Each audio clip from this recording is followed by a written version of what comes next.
চুপ্পু হটানো যে আন্দোলন এটা কিন্তু বিএনপির কারণে বেঁচতে গেছে। বিএনপি চায় নাই, তারা রাজনৈতিক ভাবে চায় নাই, সেজন্য হয় নাই।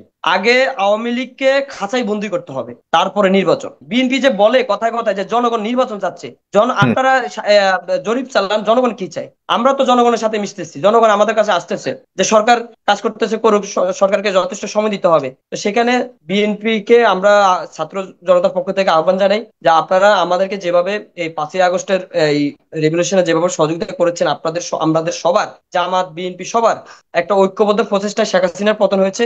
এখন আমরা সবাই যদি ঐক্যবদ্ধ থাকি, তাহলে একটা সুস্থ স্বাভাবিক নির্বাচন ব্যবস্থা তৈরি করার জন্য এই সরকারের যত সময় লাগে, এই সময়টা আপনারা দিন, তাহলে একটা সুন্দর স্বাভাবিক সময় দেশে আসবে।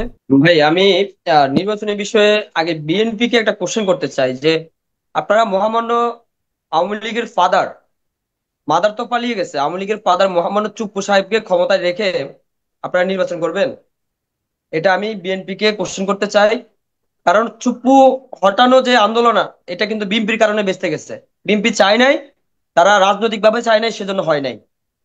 তারপরে বলবো যে নির্বাচন নির্বাচন যে একটা অবস্থা, যে প্রত্যেকটা রাজনৈতিক দল নির্বাচন চাচ্ছে, ইয়ামিন ভাই বললো, আসলে কোনো দলেতে পারবে না যদি সবার সহযোগিতা না থাকে। বিএনপি আসলো তখন আমরা সহযোগিতা করলাম না, বা অন্যান্য রাজনৈতিক দল সহযোগিতা করলো না, তখন কি হবে? দেশে তো একটা স্বাভাবিক অবস্থা তৈরি করতে হবে। আগে আগে আওয়ামী লীগকে খাঁচাই বন্দি করতে হবে, তারপরে নির্বাচন। আওয়ামী লীগের যে সন্ত্রাসীরা 16 বছরে যে সন্ত্রাসীরা ছিল, আছে, তাদেরকে আগে খাঁচাই বন্দি করতে হবে। শেখ হাসিনার বিচার নিশ্চিত করতে হবে, তারপরে নির্বাচন।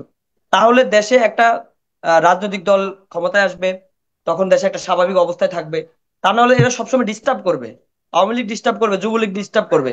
সেজন্য নির্বাচন, এখন আমরা শুধু নির্বাচন নির্বাচন নিয়ে কথা না বলে আমরা সংস্কারগুলো নিয়ে কথা বলি। আমাদের যে সংস্কার কমিশন গুলো হয়েছে, সেখানে বিএনপি, জামাত, ছাত্র সংগঠনগুলো তারা মতামত দিলে তো হয় যে আমরা এরকম সংস্কার চাই, আহ রাজনৈতিক ভাবে এরকম সংস্কার চাই, তাহলে একটা ব্যালেন্স হলো। এখন যদি নির্বাচন নির্বাচন নিয়ে পড়ে থাকি, তাহলে দেখা যাবে আমাদের মধ্যে একটা ঐক্যের ফাটল তৈরি হবে, সৃষ্টি হবে, যে সবাই ক্ষমতা যেতে চায়।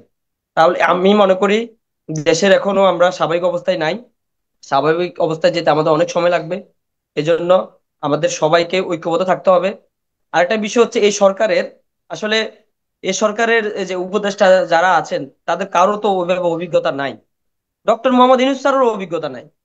তা এখন এই অভিজ্ঞতা না থাকলে কি সমস্যা নাই যদি আমরা সবাই সহযোগিতা করি? হুম। অভিজ্ঞতা সমস্যা নাই, কিন্তু যদি আমরা সহযোগিতা করি, তাহলে এটা সমস্যা হবে না। কিন্তু ওই যে আমার লোক বল আছে কিনা, অমুক জায়গায় ডিসি আমার মতের কিনা, অমুক জায়গার ইউনো আমার কথা শুনছে কিনা, রাষ্ট্রীয় সুযোগ সুবিধাগুলো আমার ছেলে পেলেদের বা আমার রাজনৈতিক নেতাকর্মীদের দিচ্ছে কিনা, এই যে এগুলা থাকার কারণে এই যে তাদের মধ্যে একটা যে না, এখনই নির্বাচন লাগবে, হ্যাঁ এই সরকার পারবে না। এই সমস্ত বিষয়গুলো অ্যাভয়েড করতে হবে। তা না হলে আগের মতন আবুলের পরিবর্তে বাবুল, জাস্ট একটা শার্টের পরিবর্তন হলো, লোক মানে লোক পরিবর্তন হলো, শার্ট সাদা কালো এরকম হয়ে গেছে, হয়ে যাবে। সেজন্য জনগণ জনগণ কি চাই? বিএনপি যে বলে কথায় কথায় যে জনগণ নির্বাচন চাচ্ছে, হুম। আপনারা জরিপ চালান, জনগণ কি চাই? আমরা তো জনগণের সাথে মিশতেছি, জনগণ আমাদের কাছে আসতেছে যে সরকার কাজ করতেছে, করুক, সরকারকে যথেষ্ট সময় দিতে হবে। তো সেখানে বিএনপি কে আমরা ছাত্র জনতার পক্ষ থেকে আহ্বান জানাই যে আপনারা আমাদেরকে যেভাবে এই 5ই আগস্টের এই রেভলিউশনে যেভাবে সহযোগিতা করেছেন, আপনাদের আমাদের সবার, জামাত বিএনপি সবার একটা ঐক্যবদ্ধ প্রচেষ্টায় শেখ হাসিনার পতন হয়েছে। এখন আমরা সবাই যদি ঐক্যবদ্ধ থাকি, তাহলে একটা সুস্থ স্বাভাবিক নির্বাচন ব্যবস্থা তৈরি করার জন্য এই সরকারের যত সময় লাগে, এই সময়টা আপনারা দিন, তাহলে একটা সুন্দর স্বাভাবিক সময় দেশে আসবে। এই যে জি। বিডিআর হত্যাকাণ্ড, ভাই আমি একটু কথা বলি, বিডিআর হত্যাকাণ্ড এটা পলিটিক্যালি মানে ডিপলি, আমি এখানে বলতে চাই না ওইভাবে, রাজনৈতিক দলের হস্তক্ষেপ আছে এখানে। তারা চায় না যে বিডিআর হত্যাকাণ্ড এই সরকার সমাধান করুক, তারা হুম। চায় ক্রেডিট নিবে, তারা সরকার ক্ষমতায় আনবে, সরকার গঠন করবে, তারপরে তারা বিডিআর হত্যাকাণ্ড সমাধান করবে। কেন ভাই? তখন তো আরো রাজনৈতিক ভাবে এই যে মানুষগুলো যে যারা ন্যায় বিচার পাচ্ছে না, তখন আরো এই ন্যায় বিচার পাবে না, স্বজনপ্রীতি হবে, রাজনীতিকরণ হবে। এই যে শাপলা চত্বরের হুম। হত্যাকাণ্ড, এগুলোর বিচার আগে করতে হবে, বিডিআর হত্যাকাণ্ডের বিচার আগে করতে হবে, তারপরে নির্বাচন। আগে বিডিআর হত্যাকাণ্ডের বিচার, বারবার বলতেছি, তারপরে শাপলা চত্বরের যে তাণ্ডব লীলা চালিয়েছিল সেটার বিচার। সবগুলো বিচারের সাথে কিন্তু আওয়ামী লীগ জড়িত, সবগুলা ঘটনার সাথে আওয়ামী লীগ জড়িত, এই আওয়ামী লীগের বিচার করতে হয় হবে আগে। আওয়ামী লীগের বিচার নিশ্চিত না করা পর্যন্ত কোনোভাবে নির্বাচনের কথা মুখে আনা যাবে না আমি মনে করি। তা নাহলে আগের মতনই হয়ে যাবে ভাই। তো ওই যে স্বজনপ্রীতি থাকবে যে অমুক, কিছু কিছু জায়গায় হচ্ছে কিন্তু পুলিশ গ্রেপ্তার করতেছে, বলতেছে ভাই আমার লোক, আমার ফুফাতো ভাই, আমার স্বাস্থ্য ভাই, ছেড়ে দেন, ও আন্দোলনে ভূমিকা ছিল।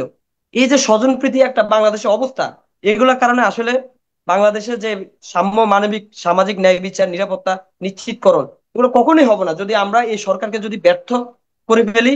তাহলে আর বাংলাদেশ আর কখনোই বৈষম্যহীন বাংলাদেশ কখনোই আর সৃষ্টি হবে না। সবসময় বাংলাদেশের মানুষ বৈষম্যের মধ্যে থাকবে, নির্যাতনের মধ্যে থাকবে। এই এই যে সময়টা, এই সময়টা আর কখনো আসবে না। সো দ্যাট আমরা মনে করি, বৈষম্যবিরোধী ছাত্র আন্দোলন মনে করে যে আমরা অতীতের ন্যায়, আমরা যেভাবে জুন টু জুলাই আগস্ট আমরা ঐক্যবদ্ধ আছি, হুম একটি স্বাভাবিক সুস্থ সুন্দর নির্বাচনী ব্যবস্থা আনার জন্য সবাই মিলে ঐক্যবদ্ধ থাকি, সবাই সবার মতামত হুম। জানাই। সেই মতামতের সাপেক্ষে আমরা একটা সুষ্ঠু নির্বাচনের মাধ্যমে, গণতান্ত্রিক নির্বাচনের মাধ্যমে দেশের অবস্থা তৈরি করব, এরকম একটা প্রত্যাশা আমি ব্যক্ত করি।